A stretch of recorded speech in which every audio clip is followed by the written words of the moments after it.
I have not seen stitching this bad before. So Lululemon has factories all over the world. There's like a stain here. I don't know what the stain is from. The mill that actually makes the fabric is one of the best in the world and one of the larger ones. Let's tear into these Lululemon Align leggings to see why they're still so popular in 2024. Is this legging worn? The fuck? All right, Noah, what do you got for me this week? Check this out. Okay, Lululemon. So this is their Lululemon Align high-rise pants, 25-inch. This is in their Nulu fabric. The fabric is basically a brushed nylon spandex. 81 nylon, 19% elastane Lycra. Lycra is just a brand of elastane. So what they've done here is they have their Nulu on the outside, which is what people kind of know and love and what people love in terms of the fabric feel, and it's that buttery soft feeling. And then on the inside, they've actually lined this with a different fabric that has a little less stretch in there to give it a little more structure to make it feel like more like a pant. Everything, of course, is flat lock seams. We have any pockets on these ones? Usually they have a hidden pocket on the waistband. In this case, they do over here on the side. Little mesh liner. You can see over here, they also have their QC sticker. So this is a size 0, and this is also going to be the reference code for this particular legging. Because they have these tearaway tags, once you tear it off, if you're going to go back to the store with anything wrong, they're going to be able to reference this to figure out. There's probably manufacturer dates there, there's probably lot dates, as well as the size. So there's the tag there. So when it comes to leggings, we actually make a lot of leggings for our clients. There's gonna be some specific design considerations that you wanna make. A lot of times people want that cinched waist, especially for a high-rise legging, and they try to do it with a single seam or a no seam waistband. You're not gonna be able to get that done without side seams. So if you're a legging designer and you have a women's wear brand, if you want that cinched waist, you're gonna have to make sure you have side seams on both sides so you can taper the panel to get that cinched waist effect. And most often, you're going to want to fold over the waistband so it's self fabric on it, so that you actually don't get a lot of bulk here on the top seam. You can put interfacing in here to stiffen this if you want, but most of the time, it's just about balancing compression of the fabric, as well as the panel piece to give that cinched waist look without being too constricting for the users. That's going to be heavily dependent on the specific fabric that you're using for your brand.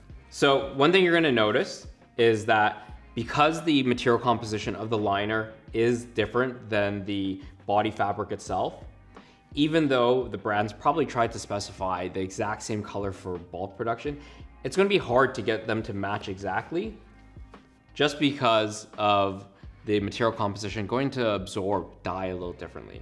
Let me grab the color spectrometer, and I'm actually gonna show you even the slight variation here. All right, so this is a tool we use here, and it's called a color spectrometer. And what it does is, if you're a brand, you're gonna be very familiar with a process called lab dipping.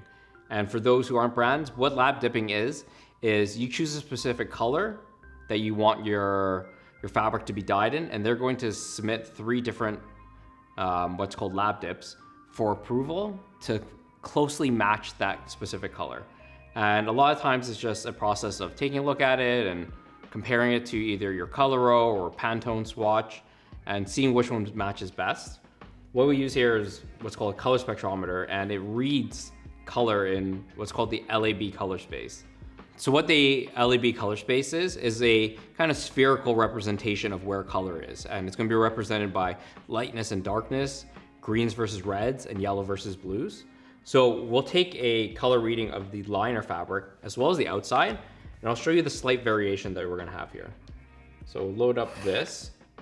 This tool is a specialty calibrated tool. As a smaller brand, you might not need, but as you grow as a brand, and this is what we always do here, I always try to objectively measure things. In fashion, there's too many things that are subjective in terms of people's opinions, and what I purely want here is just straight data.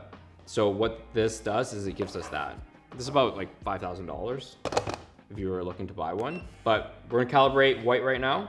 So now that we have the spectrometer calibrated. I'm gonna take a reading of this for the outside shell, and that's gonna give me a LAB rating here. So what I'm gonna do is take a reading of the exterior shell here, and it's gonna give me a LAB rating. And then I'm gonna take a sample of the inside right now. So now that I've done that, it's given me an LAB rating of 76. So it means that this is obviously lighter, which you can actually see. It is negative 1.27 on the A spectrum. So then on the A, it's negative 1.27. That means it's a little more green. And then B, it's 0.79 to the a little bit more blue. And then we have a delta E. The delta E is a combination, is a difference of all the parameters of 1.68. So we got a little sciencey there, but I just wanted like a little mini crash course, especially because I know a lot of brands watch us. Sometimes it's actually very difficult to match color, even with the same fabric. When you're going into bulk production, ask the factory to test for these things. We always try to control to a delta E of 1 or less for bulk production of fabric, so that at least it's going to look consistent lot to lot, because a lot of actually brands have a lot of difficulty ensuring color consistency between re-dyeing the same fabric, because there's so many variables that go into making fabric. If it's different humidity that day, that can change how this fabric turns out. Done with the color spectrometer, I'm gonna put this away and let's dive into this a little more. So Lululemon has factories all over the world. This one is made in Cambodia. You're gonna be seeing a lot of brands starting to make it in a lot of newer regions. You know, Cambodia, Indonesia, Myanmar, Vietnam. Just because manufacturing in China is getting a lot more expensive these days, because the youth in China, they'd rather work at like an EV company or a lot of the new tech startups than work in a garment factory. So the workforce for stuff like this is actually aging, and it's becoming increasingly harder to actually find workers. So I can see why they moved this to Myanmar. However, when it comes to manufacturing quality, Lululemon is fairly known in the industry for having pretty tough standards. But what I'm seeing here, so with these flat lock seams, you're actually gonna have what's called seam allowance, and the machine is going to cut off the excess fabric. But there are so many little excess bits of fabrics here by the flat lock. You know, I've seen a lot of Lululemon leggings over the year. I have not seen stitching this bad before. There's definitely a lot different care taken for the inside. And when it comes to the actual quality, even look at the stitching, there's like a stain here. I don't know what the stain is from. These don't look like they have been worn, but the stitching here is not the greatest, to be honest. I don't think I've ever seen Lululemon leggings with this poor quality of stitching on the inside before. This is very much a product that they inspected on the outside a lot, but they didn't spend a lot of time inspecting the liner here. And this is not the quality standard that I've known them for the past few years. So the way a flat lock machine works, you're actually feeding in both sides and it gets stitched together like this. But you can see there's a lot of inconsistency and raw edges of fabric actually exposed here. So when I see this would still definitely be considered commercially acceptable because it's still very much wearable. Most users are not going to even notice the difference. But what this tells me is this particular factory and maybe this particular workforce isn't as experienced as the factories that have been making leggings for Lululemon for years. This is probably a newer supplier or a newer factory setup. The workers are going to be people that have been maybe doing it for a year, maybe 2 years, but they're not going to be people with 10 years of experience running a flat lock machine that you'll find in other regions like China. So that's why you're getting inconsistencies like this. That being said, I can understand it is also harder to flat lock two different fabrics layered together at once. And again, at least the outside is very much clean, and you mostly never notice this on the inside, but it's something I notice. So overall, I would say workmanship on the outside, it's kind of where it needs to be. On the inside, room for improvement, but also not easy to do. We have the Lululemon hang tag here. Of course, a RFID tag on the inside. The Lululemon care label here. All right, so before we cut these up, be sure to like, comment, subscribe, because there's gonna be a lot more videos coming out for you to learn watch and enjoy. We have here, obviously, the Lululemon reflective logo. It's actually like, it's a little crooked. And does it look a little off center? I would say, obviously, for the majority of people, they're not going to notice this, but for a brand like Lululemon, which has built so much consumer trust based off of the quality of product, I don't know if this is where it needs to be a Lululemon product in the eyes of most people. Again, most people aren't going to notice this, but you know, we're talking about 90% versus 95% there. But I think for a brand that has built up so much goodwill in terms of product quality, that little bit of percentage does matter. Let's take this apart here. Of course, we're going to have the waistband.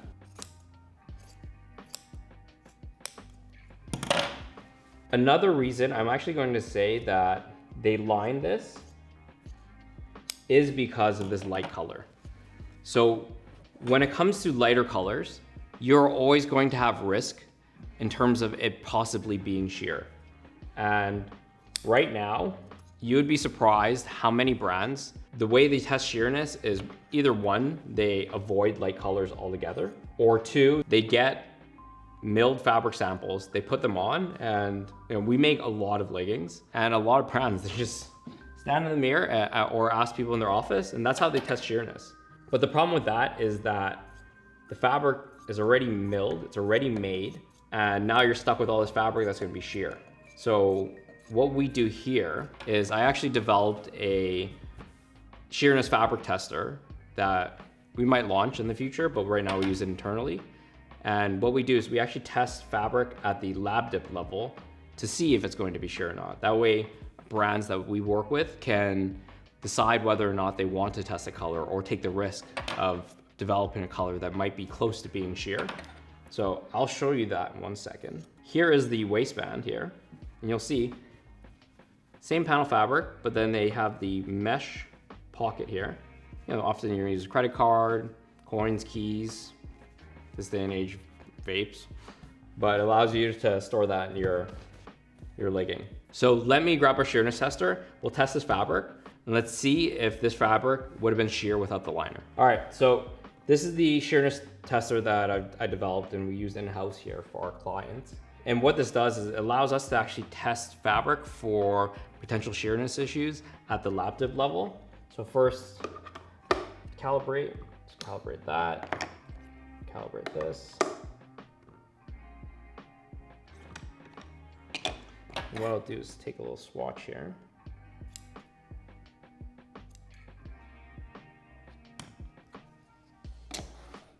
And how this works is sheerness is a combination of light transmission, reflectivity, as well as contrast. And this test for light transmission, which is going to be one of the variables because, you know, like a fire, you need fuel, oxygen, as well as ignition source. So if you remove one, you cannot have all of them. So same thing with this. What this does is a test for light transmission. If you do not have light transmission, you cannot have sheerness. But you get a little lap dip like this, and this is typically the size you get lap dips in for brands. So we put in here, throw it in our tester. We're not currently selling this yet and don't have any plans to yet, but let us know in the comments if you guys want to. So you'll see here on the tester, if the fabric appears anywhere on the scale, there is potential sheerness issues. If it's on the red side, it is 100% going to be sheer. If it is on the green side, there is still sheerness risk. However, it is less risky. And you can see with this fabric here, it's on the green side of the scale. There's still potential sheerness issues. However, it's not as risky as other fabrics. Let me show you a fabric that definitely has sheerness issues. This is a light green lab dip. And what we can do here is we'll put this in the tester. You'll see this, it's in the red range. So this allows us, at least internally, to test fabrics and get an early warning system before we actually develop a fabric all the way to test for sheerness. All right, so you guys have learned a little bit about color. You've learned a little bit about sheerness. Let's take apart the rest of this legging, and I wanna show you how these leggings are actually constructed. So again, we have our front panel there with a pocket. We have our back panel here with the reflective heat transfer logo. the fabric being lined, the inner fabric is basically a carbon copy of the outside. This fabric under maximum stretch, so let's say someone's squatting, at this fabric and this color, knowing that there's gonna be a lot of contrast issues there, you'll probably end up with sheerness issues, which is why they actually are lining this. So as a brand, if you are designing leggings, you need to understand what is the threshold which your fabric and your leggings become sheer, so you can understand what colors are safe to use, what colors are not safe to use. If you do want to do lighter colors, because colors are a big trend that's coming back in, what can I do to create a legging that is going to allow me to use this color plus not be sheer? So there's one leg panel. I'm gonna keep them together just so it's easier for illustration purposes. And then of course we have the iconic Lululemon gusset that goes down both legs. All right, so let's talk about gussets. Lululemon is one of the first brands that really brought these out and popularized it. The reason why, as a brand, you're going to include gussets in leggings is to prevent camel toe. How does that work? So when you have a legging and you have your flat lock seam and it's a continuous seam from the front to back, what happens is this flat lock seam is not gonna have as much stretch as the fabric. What's gonna happen is when you have a flat lock seam like this, a lot of users will pull the leggings up, especially on the back, to accentuate the glutes. And if you do not have a gusset panel, what ends up happening is when you pull up on the back, it's going to pull on the front. And because a lot of users like to keep the waistband on the front a particular way, there's nowhere for this seam to go except for giving you a camel toe. So what you should be doing if you are creating leggings as a brand is including a gusset panel, because what happens here is the seam stops and this seam stops. So if you pull here, you have this fabric that's all in the center, alleviating that pressure away from the front seam. Thus, you can prevent camel toe from happening. Obviously, with a gusset this long, you're transferring that pressure that's being pulled up in the back over a larger piece of fabric. Does it need to be this long? No, but this is iconic to their designs. So let's open up the other leg panel here.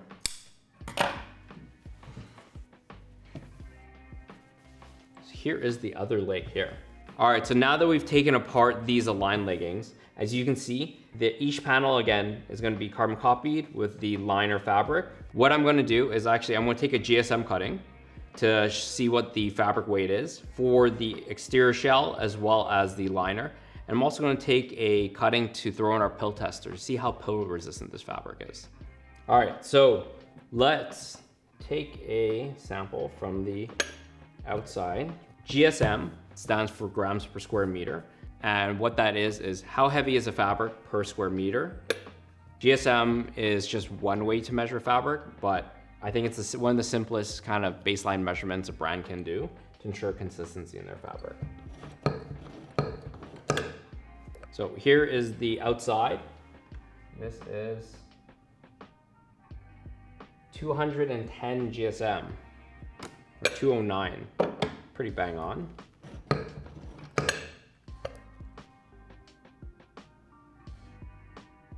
$149, $150.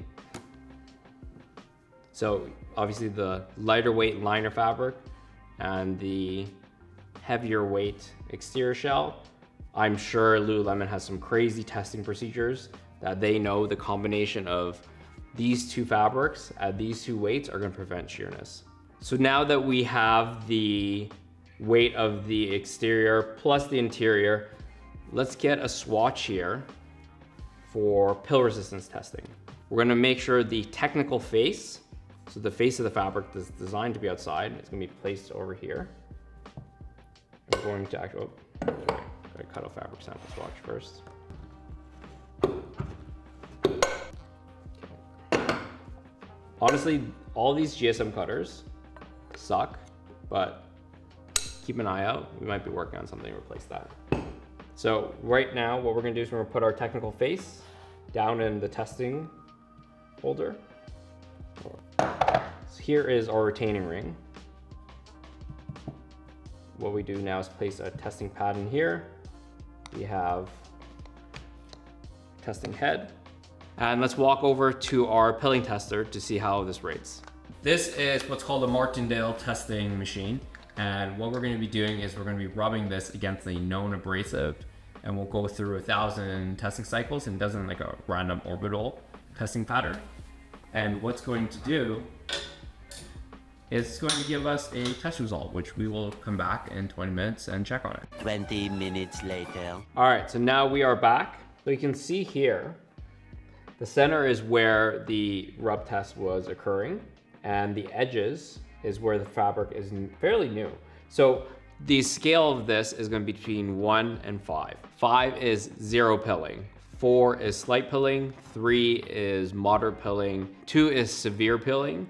And 1 is get the out of here, don't sell this product. Looking at this, there is no large balls that have formed. The fabric has changed a little bit, obviously because it's been rubbed against that abrasive surface. It really basically simulates almost like chafing or sitting on various surfaces.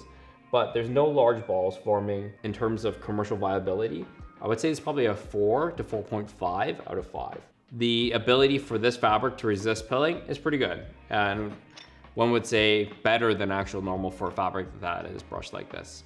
So let's recap. This is the Lululemon Align high-rise pant 25-inch.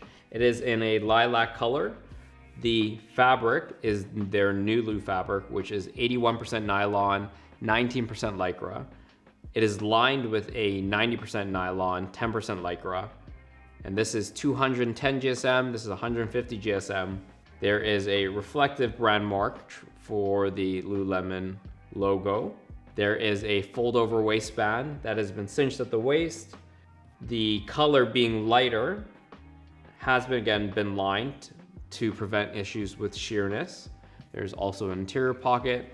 This is made in Cambodia and it retails for 98 Canadian, so probably like 70 something US. I would say in terms of the fabric, in the industry of fashion, when it comes to technical innovation for fabric, Lululemon is pretty much right up there. They're always pushing what's possible with fabrics, and a lot of other athletic and athleisure brands look to Lululemon for inspiration on how they can improve their product offerings. In terms of the construction, I've seen better Lululemon products in the past. This being made in Cambodia at this new supplier. I know the fabric most likely comes from China. I'm pretty familiar with their supplier network. The fabric itself is not cheap. I know that for a fact, because it's using stuff like lycra, which is a branded elastane, and because it's also double lined. So there's more fabric that goes into this legging. I would have to see if the other leggings that are not in a light color are also double lined, but I would say this legging to manufacture in Cambodia with all of the fabric here, I wouldn't be surprised if a legging like this costs maybe $11, $12, maybe even $13 to make this in Cambodia, just because the fabric is gonna be such a large component of the cost of this. Again, the labor cost in Cambodia is gonna be cheaper, but do I think it's worth it? I think if you're looking for a brand that's making really good fabric all the time, Lululemon is gonna kind of be where it's at. It's definitely not as exciting as Alo or other brands, but it's very safe in terms of their design style. Am I impressed with the quality of these leggings? Again, it can be a little better, but we're really splitting hairs here. This is comparing really high quality against something that's still fairly high quality. And I hope you guys really learned a lot here, because this is definitely easily the most in-depth and longest video on the internet when it comes to reviewing leggings. But let me know in the comments, what other brands do you guys want to see? And until next time.